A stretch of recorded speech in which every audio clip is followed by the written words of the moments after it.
Chapter 2 Pandora's Box. One morning, Zeus awoke to the delicious smell of freshly baked bread.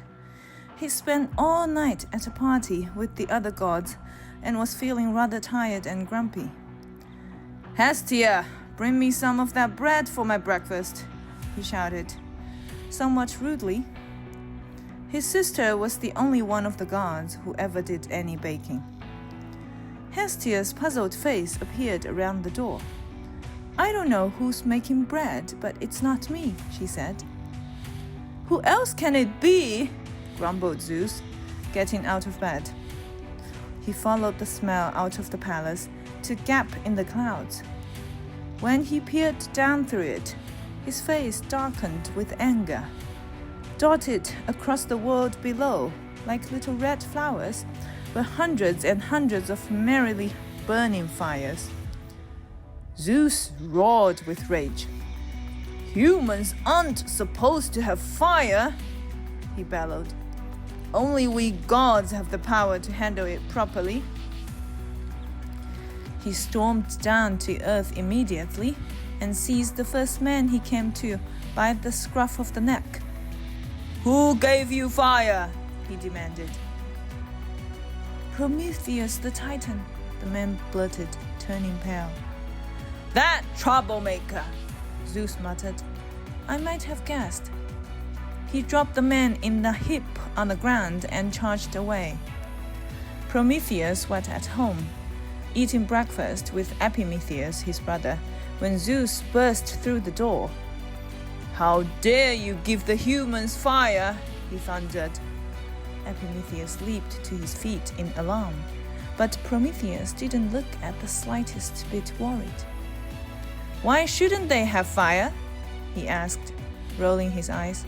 "I felt sorry for them shivering with cold on dark nights, and I could tell they were tired of eating nothing but raw food." Zeus turned purple and looked as though he might explode. "It wasn't yours to give," he roared. "You must have stolen it." "Yes, that was easy enough," Prometheus boasted. "Yesterday, while you gods were at your party, I lit a stalk from the sun and carried it down to earth." He smirked and added, "I taught the humans how to use fire and how to keep it going. You can't take it back now."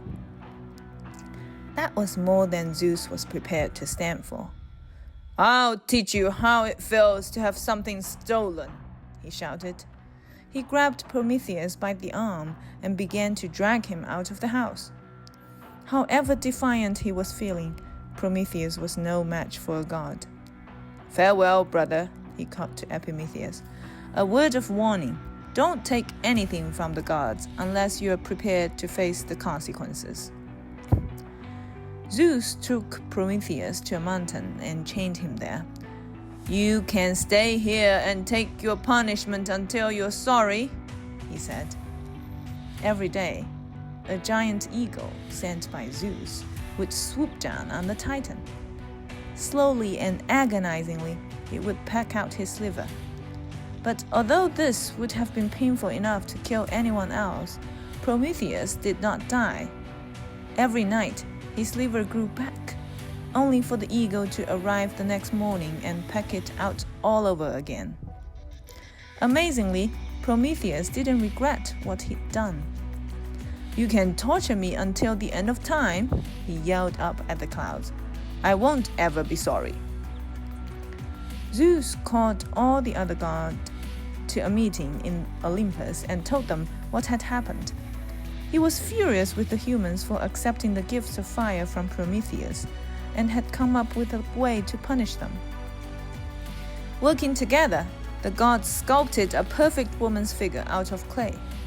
Aphrodite, the goddess of love, showered her with beauty. Zeus' daughter Athena addressed her in a shimmering gown, and Hermes, Zeus' son, hid a bundle of curiosity in her heart. Then the gods all breathed life into her. The woman's eyes flickered open, and she looked around in wonder. "Who are you?" she asked. "We are the gods," Zeus answered. "Your name is Pandora." You are to be the wife of a titan named Prometheus. He pressed into her hand a large decorated box. This is a wedding present, he said. You may keep it in your house, but you must never open it. Why not? Pandora asked. What's in it? It's time for you to go now, Hermes told her, ignoring her question and briskly taking her arm. I'll escort you to your husband's house. When Prometheus opened the door of his house to find a beautiful woman and a smiling god standing on the doorstep, his brother's warning vanished entirely from his mind. Come in, he said to his guests. He and Pandora got along wonderfully. In fact, they were so in love after an hour of meeting one another that they arranged to get married that very day. When the wedding celebrations were over and the couple went home, Prometheus noticed the decorated box. Where did that come from? He asked his wife. It's a wedding gift from Zeus, Pandora replied, picking up the box and staring at it wistfully. He gave it to me before I'd even met you and said we must never open it. Then we should do as he says, Prometheus said firmly. He took the box from her and placed it on a shelf. Pandora nodded, but she couldn't help wondering what was in it. The next time she was alone in the house, she picked it up again and held it in her lap, tracing the decorations on the lid with her fingers. What use is a box we can't open? She asked herself. When her husband came home, she put it back hurriedly and said nothing. One morning, a few days later, she was waving goodbye to him through the window when the box caught her eye again. She sat on the edge of the bed and stared at it for a while. Her curiosity burned inside her. Perhaps Zeus meant I shouldn't open it before I was married, she said to herself, and she took the box down from the shelf. What harm can it possibly do if I just have a little look? She took a deep breath and opened the lid, a tiny crack. A terrible screeching filled in the air, and the contents of the box burst out, flinging the lid from her hands. Pandora watched helplessly as hundreds of writhing, horrible things billowed into the air. They were things that people had never experienced before: war and disease, hatred, malice, and jealousy. They whirled around, filling the room, and then seeped out of the open window and spread into the rest of the world. For a few moments, Pandora was unable to move. She sat staring at the box, numb with despair at what she had done. Then, as she watched, one last little thing fluttered out. It was pretty and delicate, and not at all like the other things. It flew up out of the window and into the sky, leaving a trail of light behind it.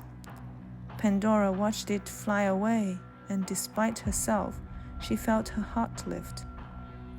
The very last thing that had come out of the box was hope.